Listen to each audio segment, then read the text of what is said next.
শরীরে বিদ্যুৎ প্রবাহ করে ডিম সিদ্ধ করেন আয়নাল মিয়া। এমনকি সেই ডিম যে সিদ্ধ হয়েছে তা খেয়ে প্রমাণও দেখালেন তিনি।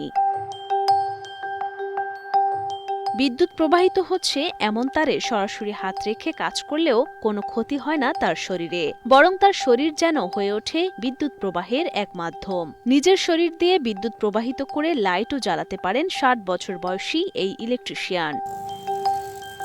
অনায়াসে লাইভ হাই ভোল্টেজ লাইনে দীর্ঘক্ষণ হাত দিয়ে রাখলেও কিছুই হয় না তার।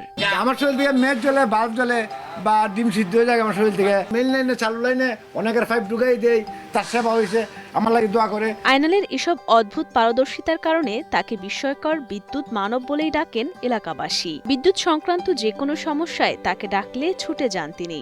কোনো ধরনের সুরক্ষা সরঞ্জাম ছাড়াই লাইভ হাই ভোল্টেজ লাইনের কাজ করেন। ৩ দশকের বেশি সময় ধরে ইলেকট্রিশিয়ান হিসেবে কাজ করছেন হবিগঞ্জের বানিয়াচং উপজেলার দোকানটুলা গ্রামের বাসিন্দা আয়নাল মিয়া। এর মধ্যে ২৭ বছর ধরে খালি হাতেই কাজ করছেন লাইভ হাই ভোল্টেজ লাইনে। এমন অদ্ভুত পারদর্শিতার কোনো বৈজ্ঞানিক ব্যাখ্যা না জানালেও আয়নাল মিয়া বিশ্বাস করেন মায়ের দোয়া আর সৃষ্টিকর্তার কৃপায় এই ব্যতিক্রমী কাজ করতে পারছেন তিনি।